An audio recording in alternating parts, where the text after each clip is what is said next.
Hello students, hello and welcome everybody. Students, this is Abhishek Tiwari here. Today I'm here to bring you the very next topic, which is article writing. Okay, this is also one of very important topic of long composition. Okay, article writing.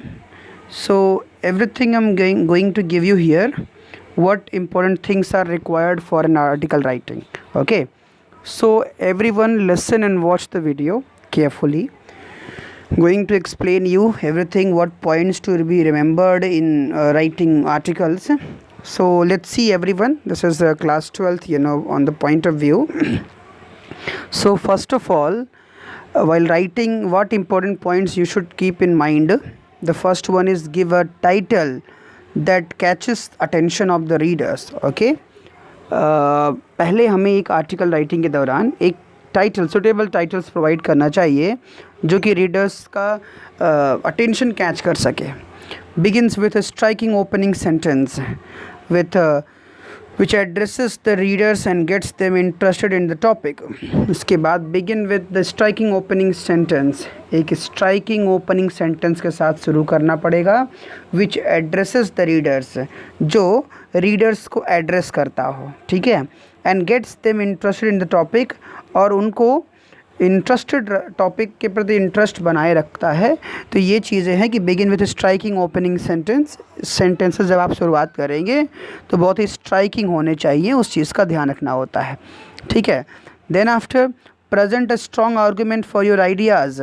आप title लिखते समय deep में जाएंगे और एक बेहतर arguments provide करेंगे अपने आइडियाज़ को सपोर्ट करने के लिए. इट विथ एविडेंस और एलिबोरेशन, जिसमें आप एलिबोरेशंस या एविडेंसेस का इस्तेमाल करते हुए अपने आर्गूमेंट्स को प्रूव करेंगे. After it use linking devices. Okay, however, therefore, although, even though, in order to. Okay, इन सभी तरह के लिंकिंग डिवाइसेस का इस्तेमाल करते हुए to make composition appear a whole.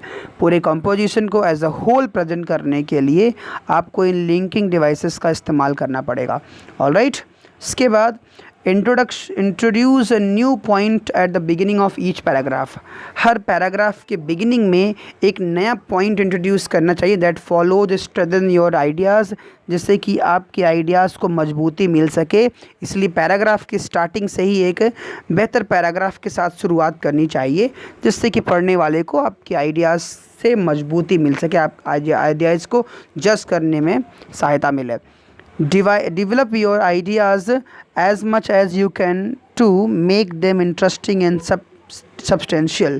Okay, अपने आइडियाज़ को इंटरेस्टिंग और सब्सटेंशियल मतलब जुड़ा हुआ सा और एक रुचिकर बनाने के लिए डेवलप योर आइडियाज़, अपने आइडियाज़ को डेवलप करिए as much as you can to make them interesting. जितना ज़्यादा आप कर सकते हैं इनको इंटरेस्टिंग बनाने में, उतना ज़्यादा आप अपने आइडियाज़ को डेवलप करिए, उसको मांझिए, जिससे कि आपके आइडियाज़ को लोगों को, सुनने वालों को मिले, पढ़ने वालों को समझ में आए.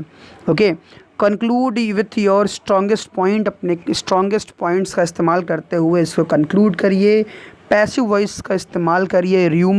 Humour, emotive language, rhetorical questions to provide a specific effective split up of marks.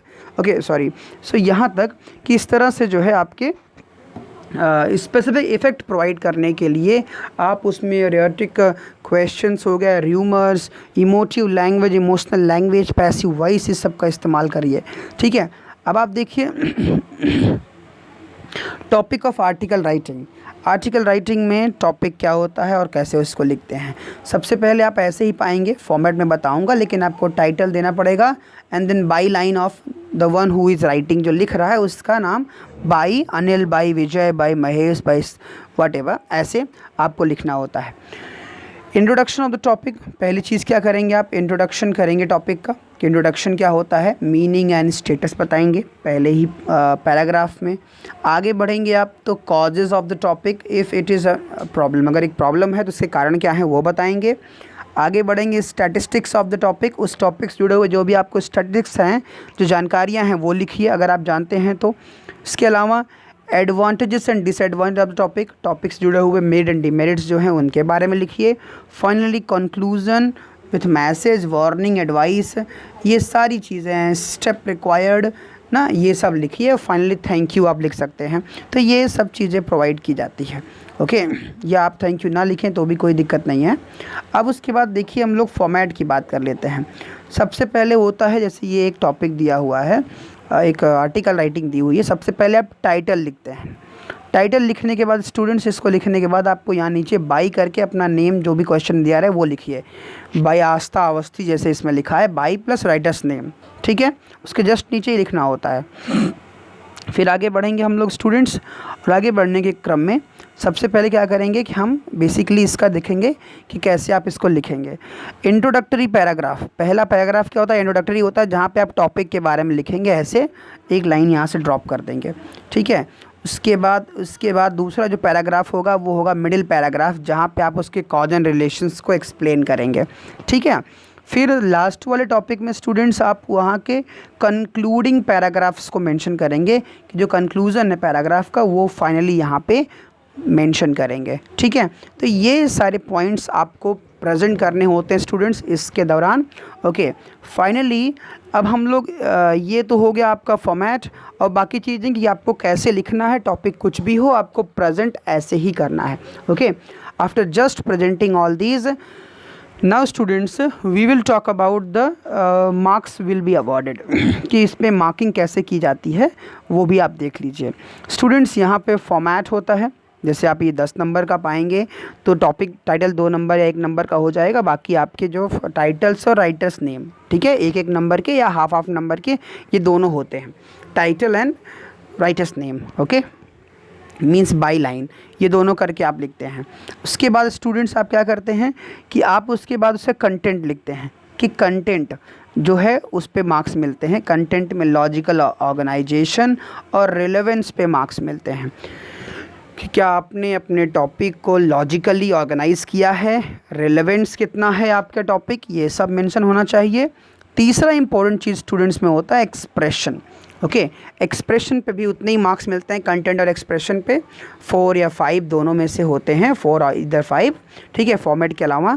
तो जहाँ पे आपको एक्यूरेसी और फ्लुएंसी देखी जाती है आपकी, ठीक है स्टूडेंट्स, कि आपने कितना एक्यूरेटली लिखा है और कितना फ्लुएंट है इंग्लिश में आप, या उस लैंग्वेज जिसमें आप लिख रहे हैं, ठीक है। तो ये पॉइंट्स जो हैं वो कंसिडर किए जाते हैं आपके इसकी राइटिंग में, ठीक है। तो स्टूडेंट्स ये इंपॉर्टेंट चीज़ें हो गई जो इसमें पूछे जाते हैं। होप आपके लिए ये पॉइंट्स जो है प्रॉफिटेबल रहे होंगे। मैंने जिसमें आने वाली हर एक इम्पॉर्टेंट चीज़ को आपको एक्सप्लेन कर दिया है। Now what you have to do is to practise these things in a wide manner so that everything can be get easily. Okay students, so this is what all about for today's explanation. Okay, hope article writing will be very beneficial and it comes to you very easily.